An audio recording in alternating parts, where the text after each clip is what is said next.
할렐루야. 오늘도 생방송으로 드려지는 예배 처소마다 하나님께서 그 10년 가운데, 가정 가운데, 일터 가운데, 그들의 장래 가운데, 계획 가운데 하나님의 은혜와 사랑과 평강으로 충만하게 복 주시기를 축원합니다. 한때 내가 본 천국이라고 천국 갔다 온 그 체험을 기록한 책들이 유행한 적이 있습니다. 펄시 콜레라는 사람이 유명해져 가지고 우리 한국도 한번 방문한 적이 있다고 해요. 그런데 나중에 그 내용이 가짜라는 것이 판명됐습니다. 그는 사고로 죽음 직전에 이르렀다가 거기서 천국을 갔다 왔다고 하였는데 나중에 알고 보니까 모두 자신의 상상으로 지어낸 이야기였어요. 일단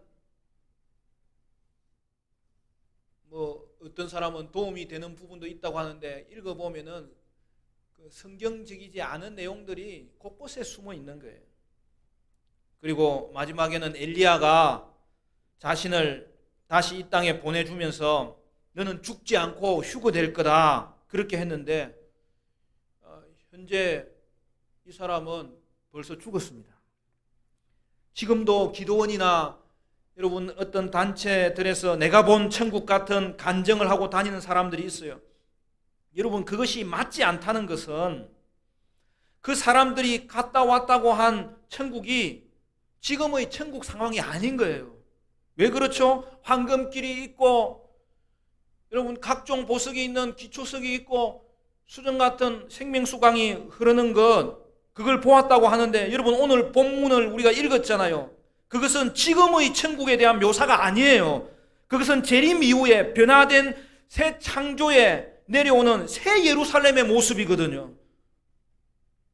지금도 물론 천국이 있고 거기에는 하나님께서 온전한 영광을 우리에게 주십니다. 그렇지만 지금 천국은 대기 상태예요. 그러니까 지금 천국을 방문해도 나중에 이루어질 새 창조와 새 예루살렘의 오늘 본문의 천국은 보고 올 수가 없는 거예요. 여러분 어떻게 하실 거예요? 성경을 믿으실 거예요? 그 사람의 말이 신빙성이 가는 거예요. 많은 사람들이 오늘 본문을 하늘의 천국으로 이해합니다. 오늘 본문을 자세히 보세요. 오늘 본문이 하늘에 있는 천국을 말하는 것입니까? 그렇지 않아요. 본문은 재림 때에 이 땅에 내려오는 새 예루살렘을 말하는 거예요. 그러므로 여러분 지금 천국 보고 왔다고 하는 간증은 모두 가짜예요. 상상하고 온 거죠. 그래서 내용이 서로 달라요. 결국 그러다가 이단으로 빠지는 거예요. 누가복음에 보면 부자와 나사로 이야기가 나오잖아요. 부자가 본 게 뭐예요? 자신은 불구덩이 가운데 고통당하고 있는데 저 위를 쳐다보니까 나사로는 천국에서 평화롭게 아브라함의 품에 안겨 있는 것을 본 것이죠. 그래서 뭐라고 이야기합니까? 주님께 나사로를 통해 물 한 방울만 좀 건네달라고 부탁하는 것이죠. 그때 주님은 천국과 지옥은 왕래할 수 없다고 하셨어요. 그리고 부자는 자신의 형제들이 지옥 오지 않도록 자기를 한 분만 보내달라는 거예요. 그때 주님은 죽은 자가 다시 살아나서 복음을 전할지라도 그들은 믿지 않고 오직 선지자를 통해서 복음을 들을 수 있다고 이야기한 거죠. 그리고 이것은 우리에게 뭘 시사합니까? 지금 상태에서 내세에서 이 땅으로 올 수 없다는 거예요. 이 땅에서도 내세로 갈 수도 없다는 거예요. 여러분 이 땅에서 천국을 보았다면 이미 그는 천국에 들어가 있는 거예요. 그 말은 무슨 말이에요? 이 땅에서 이미 죽었다는 거예요. 여러분 임사체험이라고 죽기 이전에 몽롱한 상태가 있을 수는 있습니다. 그냥 그대로예요.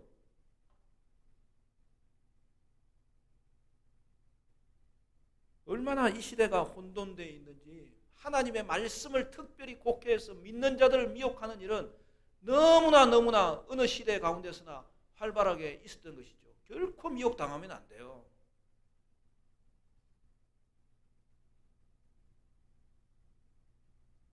근래에도 하나의 사기가 드러났는데요.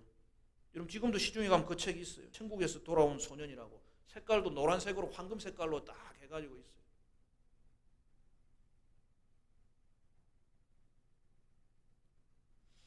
어떤 소년이 6살 때 병을 앓다가 천국을 보았다고 간증하여서 베스트셀러가 됐어요. 그런데 얼마 전에 11살 때 모든 것이 거짓이었다고 스스로 그 부모와 그 아이가 고백한 것이 뉴스에 보도되었어요. 천국에 갔다 왔다고 하면 사람들의 관심을 받을 수 있을 것이라고 생각해서 그런 일을 저질렀다는 거예요. 여러분 지금 천국은 새 예루살렘이 아니에요. 그러니까 오늘 읽은 이 본문의 내용을 보고 올 수 없다는 거예요. 그러니까 그 자체가 가짜라는 거예요. 물론 어떤 분은 환상으로 새 예루살렘을 보았다 그렇게 이야기합니다. 제가 아는 분 중에도 있어요. 차라리 그 정도는 좀 그래도 정직하다고 볼 수 있는 거죠. 꿈꾸었다는 거죠. 그게 전부입니다.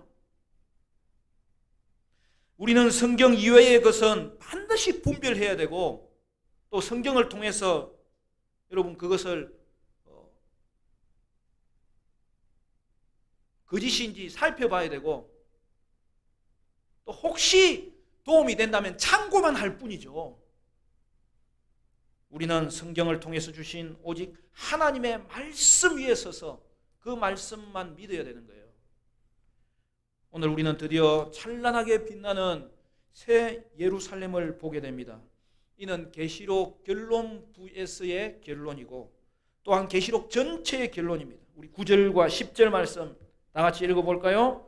9절과 10절 다 같이 시작. 7 대접을 가지고 마지막 7 재앙을 담은 7 천사 중 하나가 나와서 내게 말하여 이르되 이리 오라. 내가 신부고 어린 양의 아내를 네게 보이리라 하고 성령으로 나를 데리고 크고 높은 산으로 올라가 하나님께로부터 하늘에서 내려오는 거룩한 성 예루살렘을 보이니.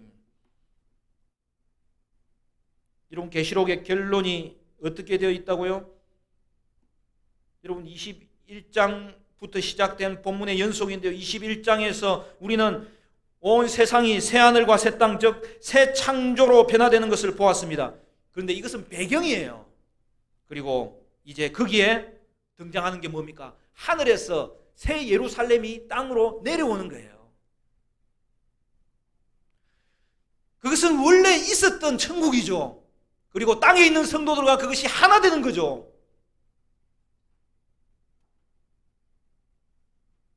그런데 여기 보면 새 예루살렘을 무엇이라고 하였습니까? 드디어 새 창조의 주인공이 등장하는 거죠. 내가 신부 곧 어린 양의 아내를 네게 보이리라. 요한이 본 것은 어린 양의 신부로서의 새 예루살렘이죠. 여러분 새 예루살렘은 어린 양의 신부라는 거예요. 그 말은 무엇입니까? 한마디로 말하면 요한이 최종적으로 본 것은 어린 양의 신부로서의 새 예루살렘, 즉 완성된 교회 공동체를 본 거죠. 요한계시록의 결론이 완성된 교회입니다. 완성된 성도의 구원입니다. 여러분 새 창조의 주인공은 완성된 교회 공동체입니다. 교회가 새 창조의 주인이라는 거예요. 요한계시록의 이 결론 환상은 두 개가 있는데요. 하나는 음녀 바벨론 환상 아닙니까?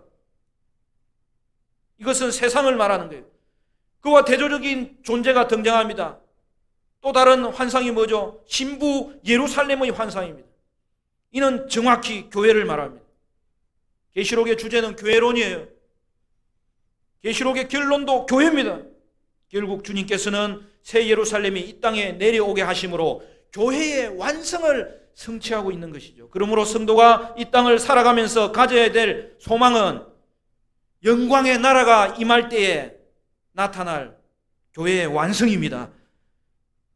하나님은 죄악된 세상이 하나님의 나라가 되도록 변화시킬 거예요. 그러나 그것으로 끝이 아니에요.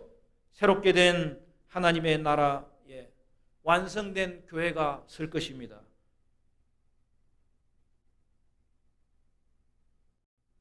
우리는 지금도 예수님과 연합된 존재이지만 예수님과 완전한 연합이 이루어지는 새 예루살렘을 바라보는 것이죠.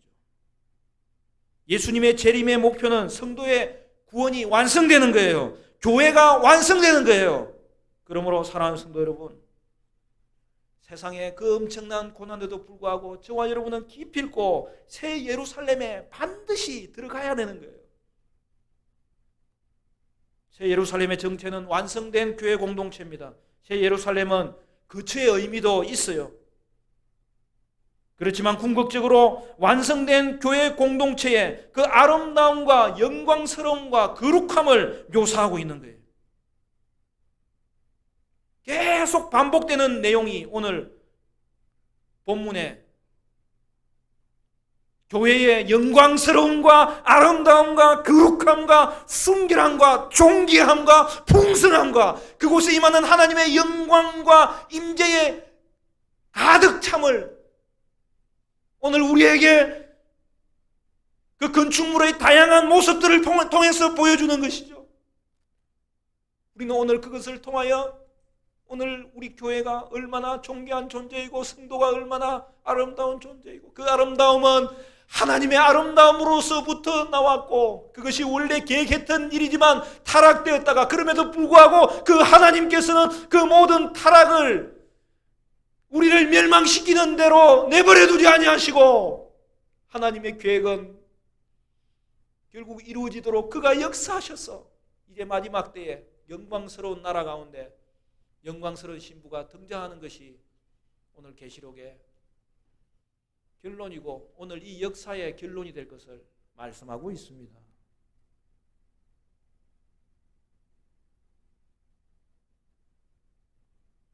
오늘 본문은 계속해서 새 예루살렘의 건축물로서 성곽과 성문과 기초와 그 규모에 대해서 소개합니다. 결국 이거는 뭐라는 거예요? 완성된 교회의 특징을 보여준다는 거예요.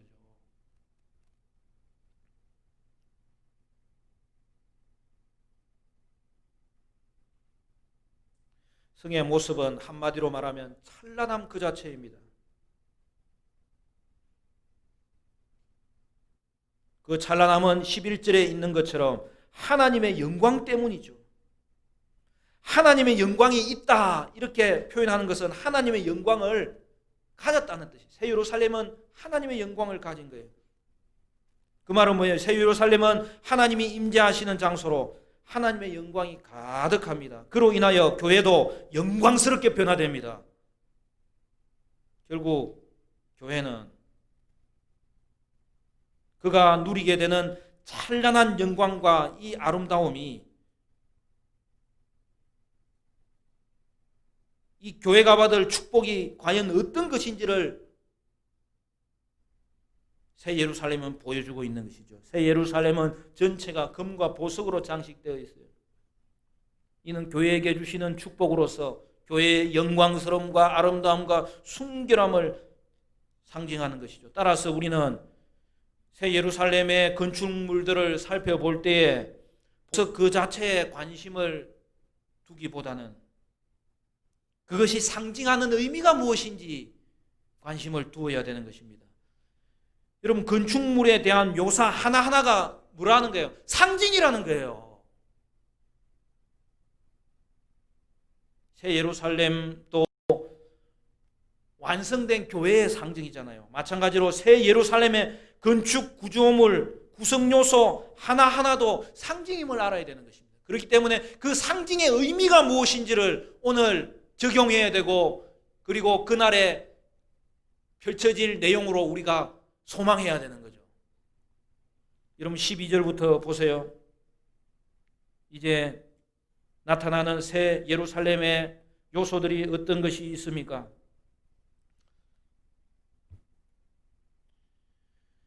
12절부터 보면 14절까지 우리 이것도 같이 읽을까요? 12절부터 시작. 크고 높은 성곽이 있고 12문이 있는데 문에 12천사가 있고 그 문들 위에 이름을 썼으니 이스라엘 자손 12지파의 이름들이라.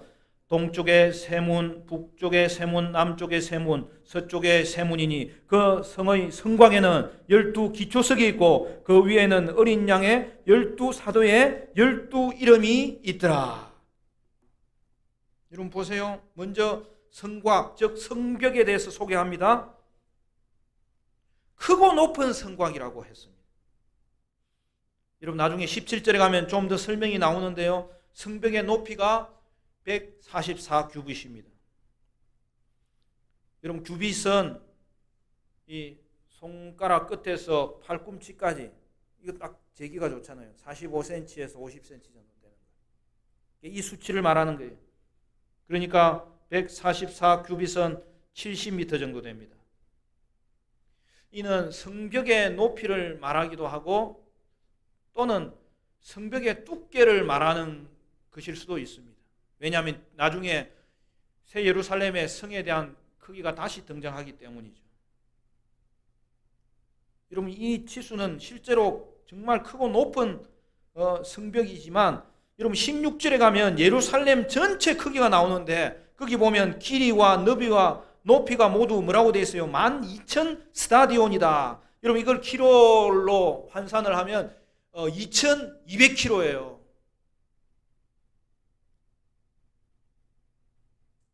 여러분 우리나라 이거 다 합해봤자 1,000km 안 되잖아요. 그러니까 여러분 2,200km는 사실은 미국의 절반 크기입니다. 그러므로 성곽의 높이를 144규빗이라고 한 것은 상징의 수예요. 당장 떠오르는 게 뭐예요? 14만 4천이잖아요. 12 곱하기 12예요. 그러니까 이것은 12지파로 대표되는 구약 성도와 12사도로 대표되는 신약 성도가 이제 하나가 되는 거죠. 새 예루살렘이 하나님의 온전한 백성으로 가득 채워질 것을 보여주고 있는 것이죠. 그러므로 높고 큰 성곽은 도시의 완전성과 그 도시의 안전성을 보여주고 있는 거예요. 다음으로 새 예루살렘은 12문을 가졌습니다. 동서남북으로 3개씩 문이 있습니다. 이는 에스겔 48장의 말씀을 배경으로 합니다. 12문에는 12지파의 이름이 기록되어 있습니다. 모든 지파에게 새 예루살렘에 들어가서 축복을 누릴 수 있는 동등한 권리를 준다는 것이죠. 여러분 21절에 보면은 이 12문에 대한 더 구체적인 묘사가 나오죠. 거기 보면 12문은 뭐라고 되어 있어요? 진주로 되어 있는 문이에요. 그런데요, 특이한 것은 한 문에 문 한 개가 한 개의 진주로 되어 있어요. 여러분 그런 진주 보셨어요? 그런 진주 만들려면 조개가 얼마나 힘들었어요. 그러나 이것은 하늘의 진주예요. 12문은 12진주 대문이죠. 25절에 의하면 이 12문은 항상 열려 있어요. 결국 이 12문이라는 역할을 통해서 보여주는 것은 무엇이냐? 그날에 우리는 하나님과의 교제가 얼마나 완전하고 얼마나 풍성한지 그 하나님과의 교제의 풍성함에 들어갈 것이라는 걸 보여주는 거예요. 또한 예루살렘은 12기초석을 가졌어요. 12기초석에는 12사도의 이름이 새겨져 있습니다. 여기서도 10이라는 숫자가 등장하죠. 교회의 수입니다. 신약 백성을 12기초석에 비유한 거죠. 여러분 이것은 정확히 에베소서 2장에 나옵니다. 2장 20절입니까? 거기 보면 12사도가 교회의 기초라고 되어 있기 때문에 그 표현을 그대로 가져와서 쓰는 거예요. 여러분 이 말씀을 볼 때 저는 늘 가슴이 뛰어요. 여러분 교회는 어떻게 세워졌습니까? 사도와 선지자들의 터 위에 세워졌다고요. 사도와 선지자의 터는 뭐죠? 하나님의 말씀 위에 세워졌다는 거예요. 사도의 역할은 오늘 우리에게 이 계시의 말씀을 전달해 주는 것이 가장 큰 역할이었어요. 그리고 처음 세워지는 교회를 그 말씀 위에 세우는 것, 그 교회를 출발시키는 것이 그들의 역할이었어요. 구약은 하나님이 선지자를 통하여 몸에 몽지한 우리들이 하나님을 알 수 없고 더 희미하게 되었던 시대에 하나님이 누구인지를 하나님이 가르쳐 주시기를 작정하시고 선지자들을 세우셔서 그 선지자들에게 하나님이 누구인지를 계시하심으로 말미암아 그 선지자들의 입술과 그 선지자들의 글을 통하여 우리가 하나님을 알게 된 것, 주의 말씀을 받은 것, 이 위에 이스라엘이 세워졌고 오늘 신약은 사도들을 통하여서 하나님의 교회가 세워졌다는 사실이죠. 그 모든 것이 이제 새 예루살렘에서 완전히 드러납니다. 그러므로 여러분, 교회는 사도와 선지자의 터 위에, 즉 하나님의 말씀 위에 세워졌어요. 이것이 중요한 이유가 뭐예요? 교회가 말씀 위에 서 있기 때문에 여러분, 교회는 안전합니다. 흔들리지 않습니다. 결코 무너지지 않는 거예요. 그리하여 약속의 말씀은 교회를 통하여 반드시 이루어집니다. 그 후에 천사가 새 예루살렘은 어느 정도의 규모인지 갈대자로 측량합니다. 여러분, 천국에는 자도 금으로 되어 있어요. 금 갈대자입니다. 새 예루살렘은 가로 세로가 동일한 정사각형이에요. 여러분, 정사각형은 완전함을 상징하는 거예요. 금 갈대로 측량한 새 예루살렘의 구체적인 크기가 뭐라고요? 12,000 스타디온. 이것은 당장 이제 알잖아요. 여러분, 숫자가 나오면 바로 이제 나와야 돼요. 12 곱하기 1000이고, 1000은 뭐예요? 10의 3승이잖아요. 10이 3번 곱해진 거잖아요. 여러분, 이것은 12는 교회의 수고 10은 완전수인데 그 10의 완전수가 다시 3도 완전수이기 때문에 10이 3번 완전하게 되었다는 거예요.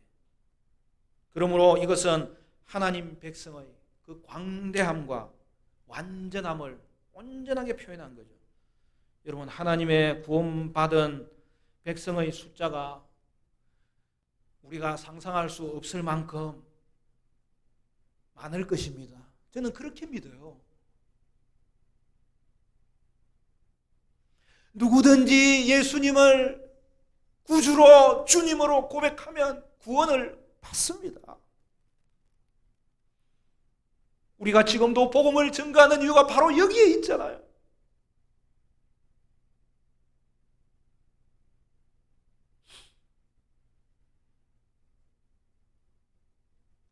우리가 가정에서 온라인 예배를 드리는데 우리 되도록이면 믿지 않는 가족들도 예배에 참석했으면 좋겠어요. 하나님의 말씀은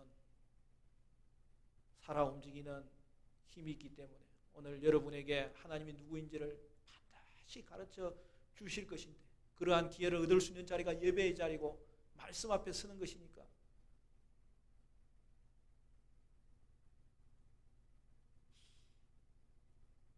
이 목사 설교가 조금 어렵다는 사람도 있고 딱딱하다는 사람도 있고 또 어떤 사람은 목사님의 말씀은 너무 깊다는 사람도 있고 오묘하다는 사람도 있고 또 어떤 사람은 또 쉽다는 사람도 있고 명쾌하다는 사람도 있고 뭐 가지각색입니다. 그러나 여러분, 저는 주의 말씀을 그대로 지나기를 사모하며 전할 터인데 여러분은 그 말씀 안에 있는 하나님의 뜻을 발견할 수 있다면 오늘 그 말씀 위에 서는 여러분의 인생은 회복되고 다시 세워지고 새롭게 되고 거룩해지고 힘있게 험악한 이 세상, 허무한 이 세상 가운데서도 표대를 잃지 않고 일어서게 될 줄로 믿습니다.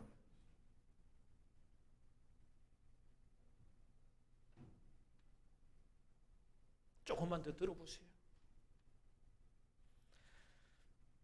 또한 이것은 한 사람 한 사람의 구원이 완전하다는 것을 보여주는 것이죠. 그런데 새 예루살렘의 모습은 한 단계 더 나아가요. 가로 세로만 같은 것이 아니라 뭐라고 되어 있죠? 높이와 가로와 세로가 동일한 정입방체입니다.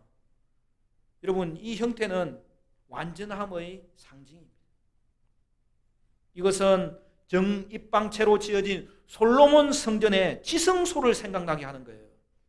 그러므로 새 예루살렘은 하나님의 임재가 충만할 것을 말해주고, 그리고 거기에서 이루어지는 하나님과의 교회의 교제는 충만하게 될 것을 보여주고 있습니다.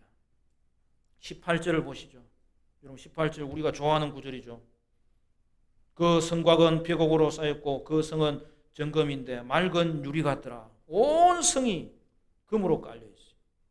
여러분 21절에 보면은 그 12문은 12진주니 각 문마다 한 개의 진주로 되어 있고 성의 길은 맑은 유리 같은 정금이더라. 여러분 새 예루살렘은 전체가 금이고 길도 금으로 깔려 있고, 그냥 금을 줍는 것이 아니라 도로를 길을 금으로 깔아놓은, 그래서 일명 정금성입니다. 그리고 새 예루살렘의 건축물의 이제 정점으로 건축물의 재료가 소개됩니다. 그게 뭐가 등장하죠? 온갖 이 땅에 있는 모든 보석이 다 등장합니다. 여러분 보석 좋아하세요? 괜찮아요. 보석이 얼마나 아름답습니까? 여러분 예루살렘은 온갖 보석으로 꾸며져 있어요. 여러분 그것이 19절부터 나오는 말씀의 내용 아닙니까? 그 성의 성곽의 기초석은 각색 보석으로 꾸몄는데 첫째 기초석은 벽옥이요, 둘째는 남보석이요, 셋째는 옥수요, 넷째는 녹보석이요, 다섯째는 홍마노요, 여섯째는 홍보석이요, 일곱째는 황옥이요, 여덟째는 노곡이요, 아홉째는 담항옥이요, 열째는 비치옥이요, 열한째는 청옥이요, 열두째는 자수정이라. 여러분 이것이 정확하게 오늘날 어떤 보석과 매치되는지 정확하게는 알 수 없어요.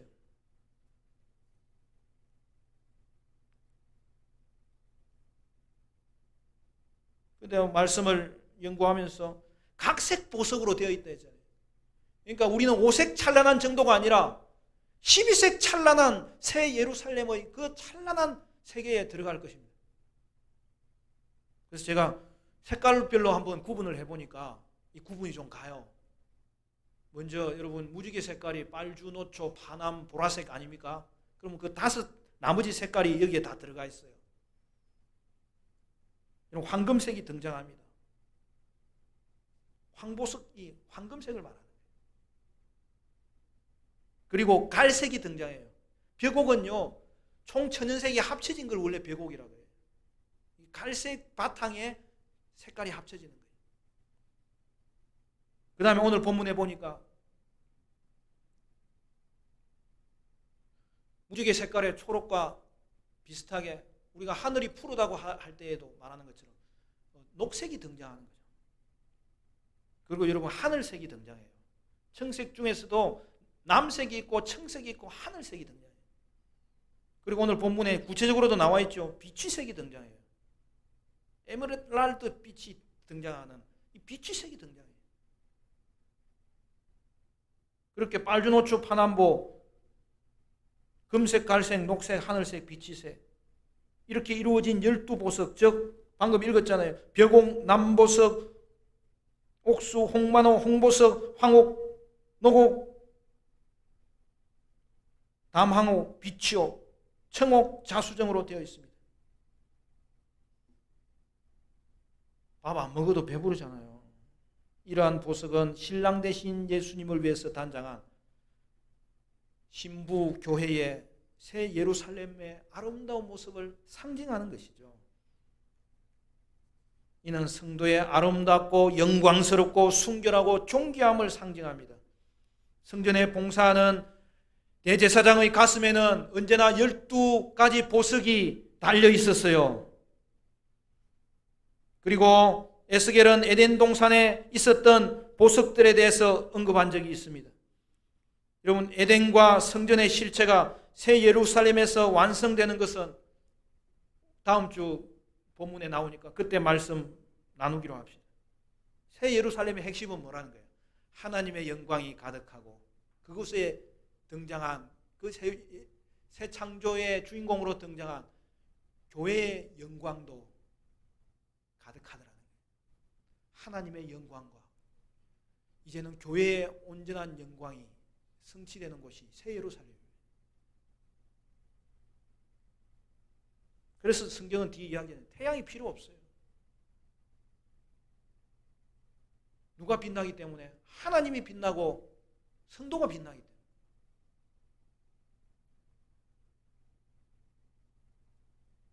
저와 여러분은 바로 그처럼 보석처럼 빛나는 존재임을 오늘 우리는 이 말씀을 통하여서 다시 한 번 더 확인할 수 있어야 됩니다. 여러분 12기초석이 보여주는 것은 교회를 구성하는 성도 한 사람 한 사람이 보석 같은 존재임을 말해주는 거예요. 그래서 사도 베드로는 우리를 뭐라고 이야기했어요? 우리가 산 돌이에요. 리빙스톤이라고 했어요. 보석이라는 뜻이에요. 그것은 어떻게 가능했습니까? 모퉁이 돌 대신 예수 위에 서 있기 때문에 가능하다는 거예요. 그게 교회라는 거예요. 성도 여러분, 신령한 집을 구성하는데 여러분 한 사람 한 사람은 빠뜨릴 수 없는 보석 같은 존재입니다. 보석은 한 가지가 아니라 총천연색 다양한 보석이에요. 그처럼 여러분은 하나님 앞에서 존귀한 자입니다. 또한 우리는 보석 같은 아름다움을 계속해서 갖고 가야 될 책임과 사명이 있음을 보여줍니다. 어떤 이는 불타는 열정으로 헌신하는 보석이에요. 어떤 이는 조용히 말없이 섬기는 보석이에요. 어떤 이는 지혜로운 보석이에요. 어떤 이는 인내하는 보석이에요. 어떤 이는 온유한 보석이에요. 그러나 이렇게 다양함으로 더욱 아름답게 세워지는 것이 하나님의 교회의 영광입니다. 교회는 한마디로 보석 상자입니다.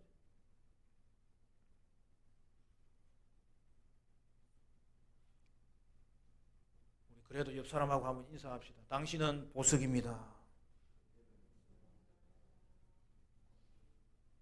이 랜선이 없어가 안 보이네. 그런데 요즘 한국 교회에서 나쁜 소리를 내는 것이 들립니다. 엊그제 대통령과 한교총의 만남이 있었는데 제가 그 내용이 무엇인지 뉴스를 듣고 참으로 부끄러웠습니다. 한교총 회장의 신학적인 수준이 그대로 드러나더라고요. 여러분 한교총은 그 한기총의 파벌과 이단성에 반대하여서 거의 다수의 교단이 나왔거든요. 그래서 세운 게 한교총이에요. 저는 한교총이 한기총보다 나을 줄 알았어요. 그런데 아니에요.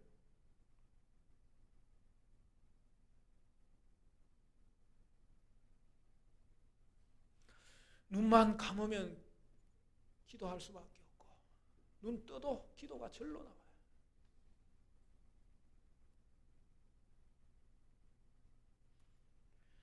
여러분 특별히 교회의 지도자들은 교회와 국가에 대한 바른 이해가 반드시 정립되어 있어야 됩니다.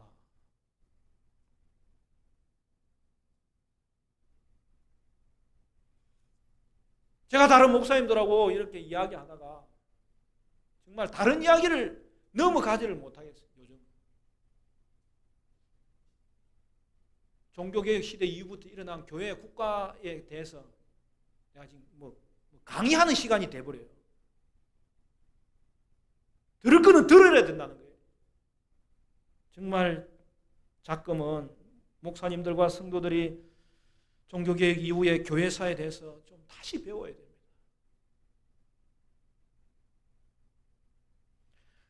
특별한 예외의 경우가 있지만 기본적으로 교회와 국가는 분리되어 있습니다. 그 말은 무슨 말이냐? 각자의 역할을 존중해 주는 관계예요.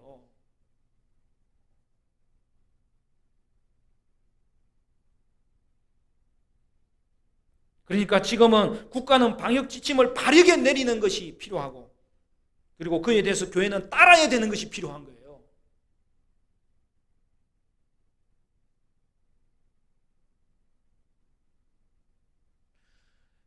다른 염려도 생길 수 있지만 그거는 주님께 맡기세요. 주님은 지금도 일하고 계십니다. 국가를 주관하시고 교회를 쓰십니다. 여러분 오늘 본문을 보세요. 새 예루살렘의 모습은 하나님의 속성과 하나님의 영광을 닮은 거예요.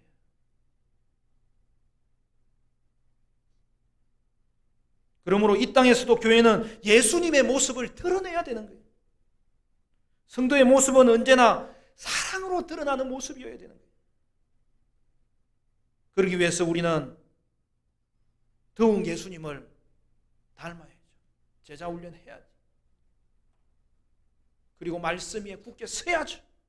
순종해야죠. 그러면 이 땅에서도 교회는 보석 같은 존재로 계속 쓰임받을 수 있습니다.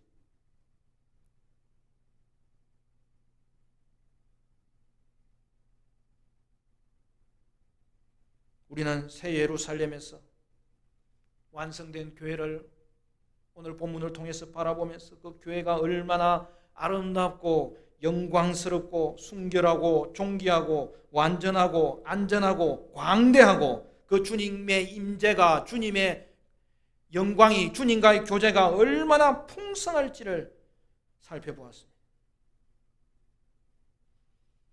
그 영광의 나라를 바라볼 때 영광으로 회복될 새 예루살렘을 바라볼 때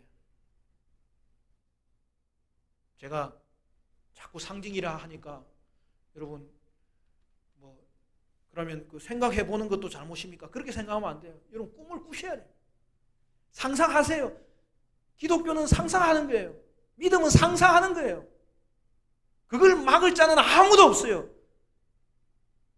그러나 그 속에 담겨져 있는 의미가 무엇인지 말씀을 통하여서 깨달으라는 거죠.